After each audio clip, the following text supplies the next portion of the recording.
Hello, buddy. I'm Jesse on, and welcome to a new series. This is System Shock 2, and I am super excited to get into this. I'm slightly less excited now because I had already done a 30 minutes of this game, and then only to find out that Camtasia did not like my full screen setup, so I had to look online, figure out how to get this windowed mode, get everything else set up as well. Hopefully this will work. But this is a game that I've been wanting to play for, well, I'm not wanting to play. This is one of my favorite games. One of my favorite PC games of all time. This said System Shock 2, made in 1999. Bit of an old game. Totally an awesome game, though. If you like BioShock, BioShock was the spiritual successor of this game. They couldn't make another System Shock 3 due to, some sort of weird, not knowing who owned the rights or something like that. I can't quite remember, but it is the same studio, Looking Glass Studios, made a BioShock series. I love BioShock 1. Watched a Let's Play of BioShock 2. Haven't actually played it, even though I own it. I should probably get on that sometime, but I really enjoyed watching the Let's Play. BioShock 3, or BioShock Infinite, I should say, kind of not that impressed. It went too far from its roots and just became it was a cool looking game. I loved the setting, but it wasn't as fun as the first BioShock game and the System Shock series, especially System Shock 2. System Shock 1, I might play that later, but it's an interesting one. Well, anyway, guess I'm gonna watch the opening cutscene again. This will be your first time watching it, so hit new game. I'm just gonna go ahead and go on easy because I'm a wimp. All this does is change where the security terminals are and how much health the enemies have. I kind of just want to play it. I don't really care about the challenge. I just want to play it and talk about it because I love this game. And set our options here. We've got this. I think my controls are good. I messed around with the config files. If hopefully this will work. I might have to change some things in a little bit. But anyway, let's get started. Look at you, hacker. A pathetic creature of meat and bone, panting and sweating as you run through my corridors. How can you challenge a perfect, immortal machine?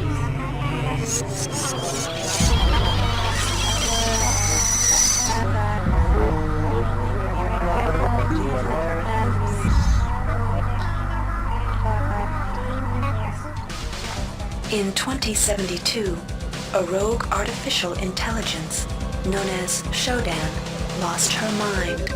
In her limitless imagination, Shodan saw herself as a goddess, destined to inherit the earth. That image was snuffed out by the hacker who created her.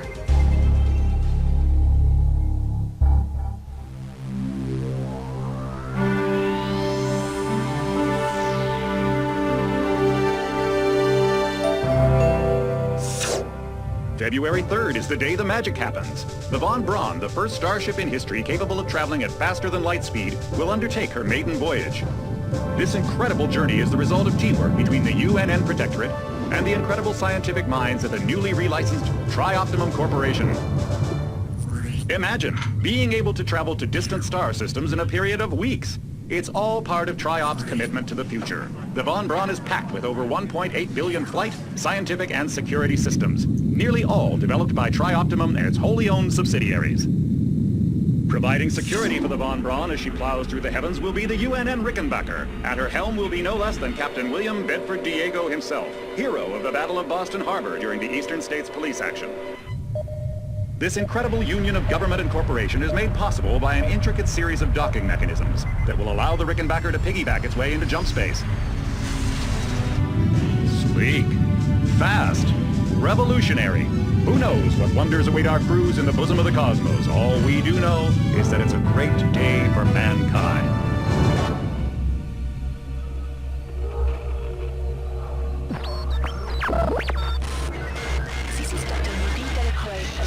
Captain Van Braun.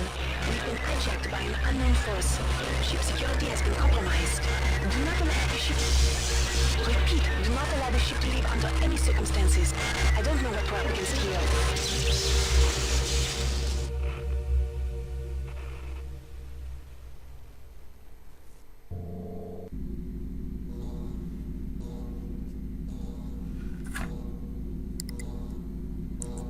Hold on a second. I don't know why that jumped down like that. Okay, apparently it's just gonna jump down like that the whole game. Okay. Welcome to the Ramsey Center UNN recruitment facility. Please watch your step when leaving the train. The grav shafts at the end of the hall will take you to the street-level training and recruitment center. Please proceed to the grav shafts. Alright, welcome to System Shock 2. I don't know why the window decided to jump down like it did down here. Game's just silly sometimes. Turn up that gamma adjust. Hope it's not too dark either. The game kinda gets dark, so I'll figure out how to fix that, but this is a start, at least. Step into the grav shafts to proceed to the street-level recruitment.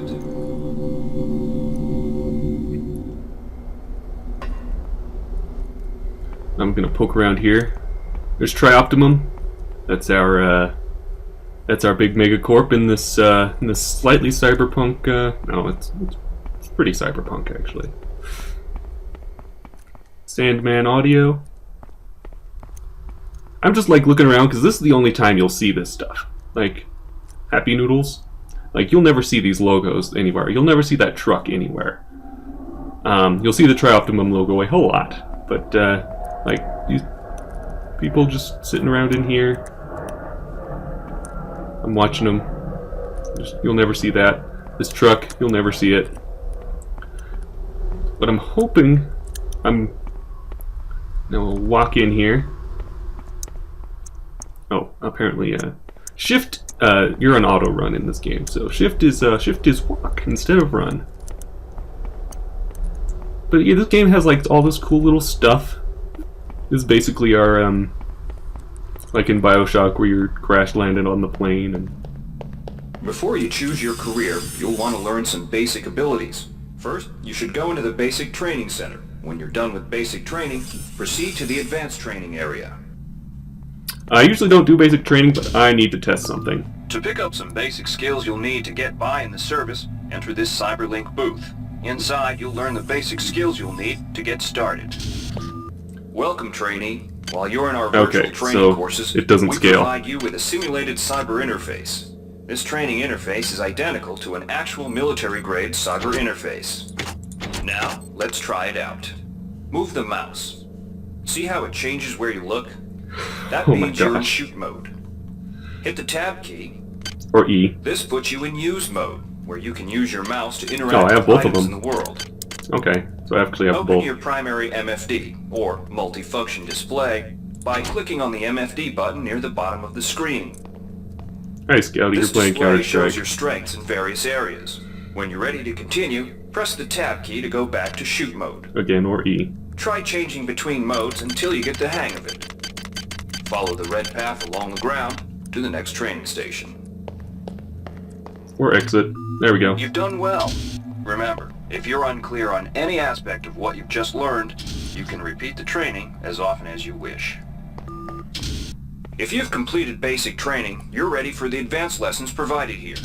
Advanced training will familiarize you with the 3 key areas of military service: weapons training, technical training, and psionics training.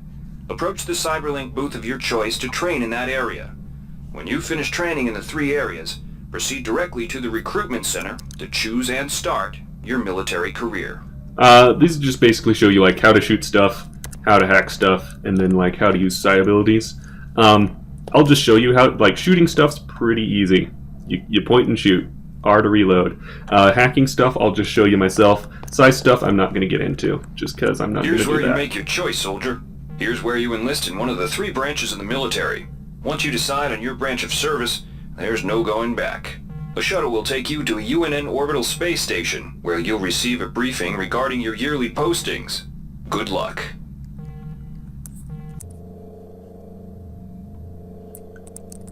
Hold on just a second here. I'm going to do something. Alright, I'll just edit out the bar at the top by myself. So, alright, but anyway, so we got the Marines. Marines focus on shooting stuff. Navy focuses on the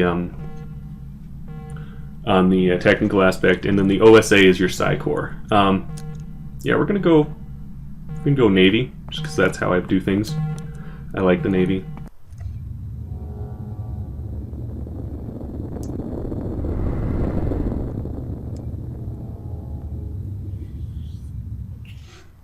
This whole scene is basically a flashback scene.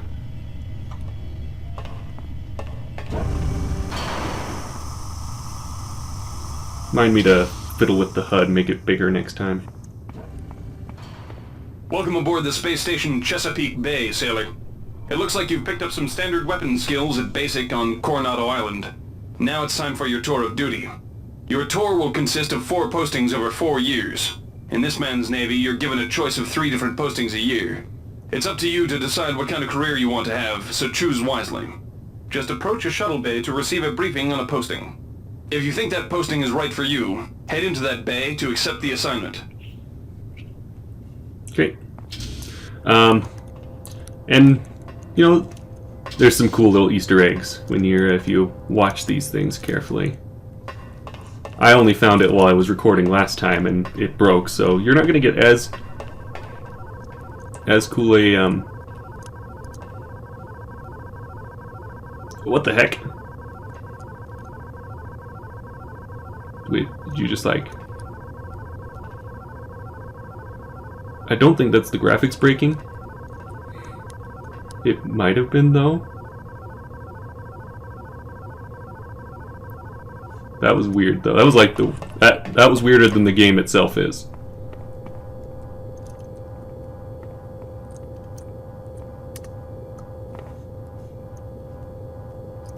Some guy working on stuff over there. It's just like cool how they you won't ever see this anywhere else in the game. Mission postings and shuttles, you won't see this past this like character building screen. And that's basically what this is character building. And it's cool. Alright, so can't decide if I'm gonna let him talk or not. I'll just look at the things myself. Alright, this is modify strength, repair and strength, hack and strength. The UNN Lucille is looking for an ops training officer to learn the ship's navigation and data control. I'm gonna do hack and strength.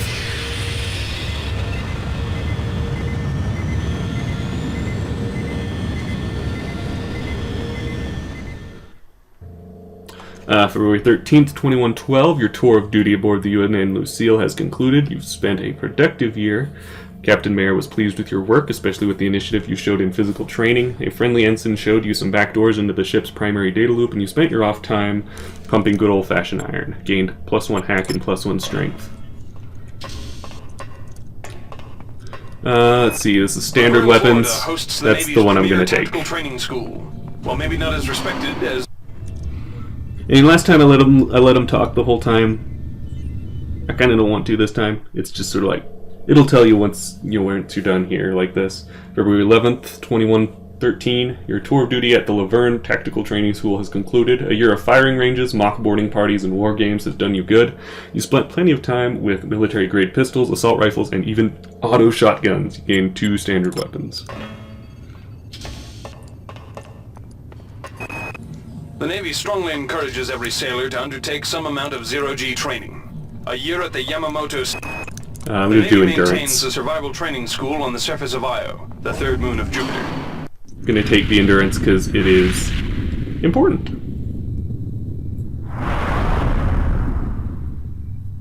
A little more important than agility, and then the other one was something else I can't remember. Tour of duty at the Io Survival Training Facility is concluded. You managed to survive your year there, barely. The encounter with a descendant of a Citadel Station Tiger mutant put you in the sickbay for a month. You've learned to respect the wonders of biogenetics and have trained your body to excellent physical condition. Gain +2 endurance. It's like, oh, so fancy, it's the 90s.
Initializing memory streams.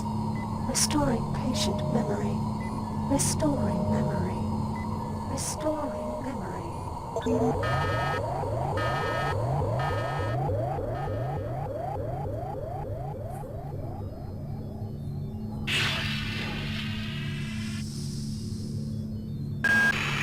Steady yourself, soldier.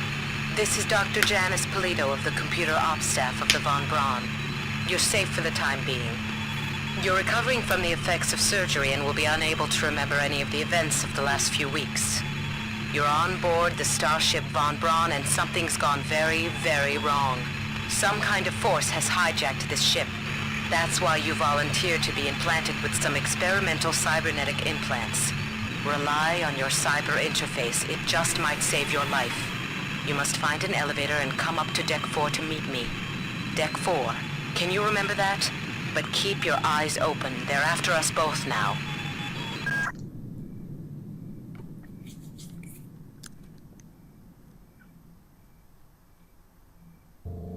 Alright. Watch out. I'm getting strange readings from that radar dish outside the window. It's become unstable due to... Move! Take cover! Oh no! It's gonna blow up. Critical decompression hazard in the cryo recovery suite. Evacuate immediately. Oh yeah. I'm gonna have to mess with these. Once I finish this episode, I'll mess with some of the, There we go. Give me that wrench.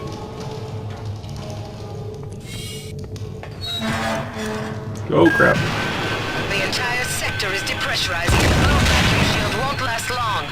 Get through a secure airlock before you're sucked into space. Move it!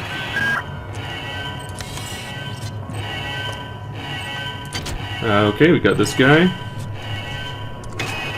Great.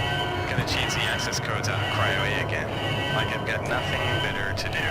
I think Grassy just likes to make work for me. I'll set the new code to 45100. That should be easy enough to remember.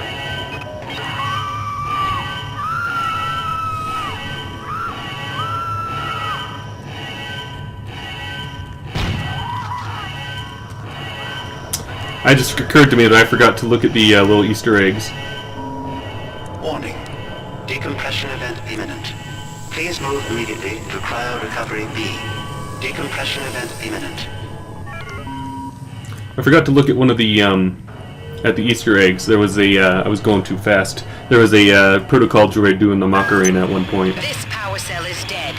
There should be a recharger nearby. Oh look, Just a use it recharger. and it will recharge all the power-driven devices in your possession. After you've recharged the cell, plug it into the auxiliary power unit. That should open the air... Good. You've managed to get out before the whole area depressurized. I've just uploaded you some cybernetic modules. You can use them to upgrade your cybernetic rig at the upgrade units in this area. There are 4 types of units in the next room. One for each subsystem of your cybernetic gear. Stats, psi, weapons, and tech. But use the modules carefully. They're hard to come by. Aha, I'm in the thing. I'll tell you about the stats in a minute here.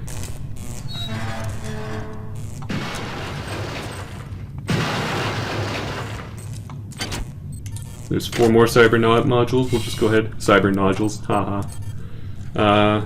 You. Hey Doc, a security bot showed up with orders from you to place this grunt into the recovery freezer. I'm no cyber doc, but I know a plant job when I see one. I suppose you know they outlawed R-grade cyber goodies after that fiasco back on Citadel Station. But hey, I just work here, right? This is how we're going to get most of our like info about the plot and the story and everything is through these audio logs. So I'm just going to be quiet while they talk. But look, here's a key door. We don't have the code. We're going to have to figure a way in. How about we hack that? So hacking is basically a match 3 system. You got to match up these like three of these white lights in a row. If you hit a black, it's just randomly generated. Like it gives you a percentage at the very beginning, 55%. I think that means like 55% that it won't work. I'm not sure because I believe it goes down as you add power to it. You don't want to click on these ones with the red boxes. There's a chance that it'll just explode or something. There we go. Security access compromised. Security access compromised. So pick up those agility boosts. I'll tell you about the stats right now. So strength. You have strength, endurance, psionics, agility, and cyber. Strength is hitting stuff with your wrench, and the also the how much you can carry. So like if I put this brawn boost right here, it gives you +1 strength. I put it there, it'll just like increase me. It'll give me an extra inventory slot. Endurance is your hit points, and resistance to radiation and poison. Psionics is your level. You can only use psionics up to the level of psi that you have. So a psi skill, I can't use a psi skill of level 2, but I'm not going to worry about psi skills. Agility is movement speed and falling damage and weapon kickback. Cyber is how it increases the chance that you'll be able to click on one of those little buttons. Hack, we can see we have 1 point in hack. If we didn't, we wouldn't even be able to do that. You can only hack stuff, if it's equal to or below your level of hack. So this is a level 1 hack thing. Repair is repairing your weapons if they break, which is similar to maintain, which is you use a maintenance tool to prevent your weapon from breaking. They degrade as you use them over time. This wrench will never degrade. This wrench is boss. You use this wrench the whole game. Like I just level up strength and just wham, just hit things. I take out most enemies with 1 hit at the beginning of the game with this wrench. Modify is beefing up the damage and like ammo capacity and accuracy of your weapons. Research is useful for you'll pick up items that say like they haven't been researched, and once you research them, they give you you'll get damage bonuses against enemies. You'll get ability to use certain items, and these are basically like softwares you plug into your head, and they improve your they add a bonus for skills, but they don't help for meeting minimum skill requirements, as it says. You still have to meet that yourself. Like if I had a level 2 hack thing, like a level 1 hack soft, and I didn't have any actual hack skill, then it wouldn't let me do that. Combat standard weapons are just like pistols, shotguns, assault rifles. I think your wrench might be a part of that as well.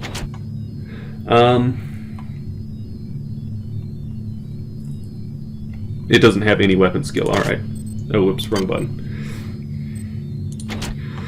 Energy weapons, probably not going to deal with them too much. Heavy weapons are good for the grenade launcher. Exotic weapons, also not going to do with them too much. It's going to be mainly standard weapons and some heavy weapons. Psi skills, these are all your psi skills. I can use level 1 ones. I can't use any of these other levels, but I'm also not going to bother with any of them. But like this one's like increases your defense. This one keeps makes alarms time out faster. This one increases your cyber skill for by 2 for a couple minutes. This eliminates the weapon kickback, and this was the one that's used the most. It's just it's a big ice ball. We'll see if you used against us. Oh, can't go through that door. And I'm going to go ahead and, I already picked those up, I'm going to go ahead and boost up some stats here. I'm going to go and boost up, I can boost up my strength, but I do have this, which does it, like, as long as this is powered, as long as this has power, it'll boost up my strength by 1. I'll probably go with, what heck, we can do strength, and we'll do cyber affinity. We're going to travel up here.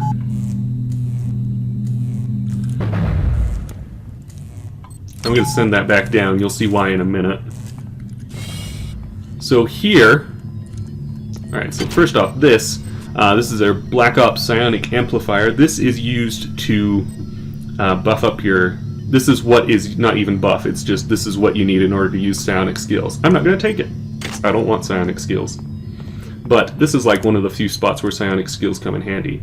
See that right over there? It's like some sort of hypo and some bullets. I want those. You can use telekinesis if you have that to just pull them slowly over and pick them up as your leisure.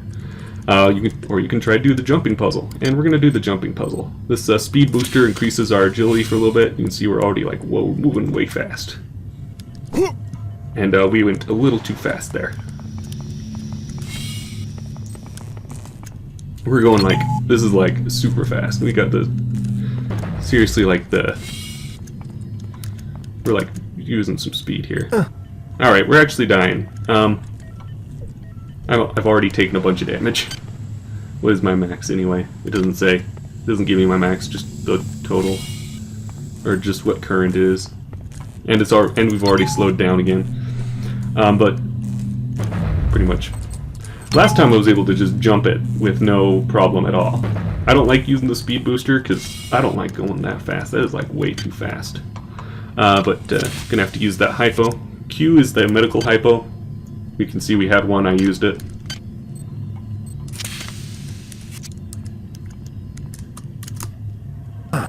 Alright, I should have just like tried to pick him up while I had the chance. I'll come back for that later then. I mean, just a few bullets. Last time, of course, when I was doing this, I was able to get them immediately. Had no problems whatsoever with them. Here, of course I am. And I forgot one other thing. I want the mini-map on. There we go. Minimap is very handy. Look around. It's gonna explode, yep. I jumped as usual. That's keycard, we'll want that. 20 nanites. I'm gonna jump a lot. I know, especially the beginning of the game, I know the beginning of the game really well. I'm still gonna jump. I'm still gonna be like, oh crap. Oh gosh, what was that? Oh crap. Yeah, because this game's scary. It doesn't look great. It looks, I like how it looks. It doesn't look like a new game, because it's not. It's from 1999. But it still looks good, I think. And it doesn't need to look amazing to be able to play it. The reason I started wanting to play this was I watched an Alien Isolation playthrough, and I loved the 1980s like feel of the ship and everything, and I was like, man, this makes me want to play System Shock 2 again. So here I am, I'm playing it again. Oh jeez, more of that. What I'm going to do is I'm going to mess around with the config files again. I'm going to see if I can't like just get this get my HUD bigger, because I like having the screen bigger. I want to make my HUD bigger though. So next time when you see this, should have a bigger HUD. But so anyway, I'm Jession. I'm gonna go ahead and save right here, and I'm gonna see you next time. This is great. I hope you enjoy this. I hope you enjoy this as much as I enjoy being able to show it to you. Again, favorite game, favorite PC game ever. I hope you enjoy this. I'll see you next time.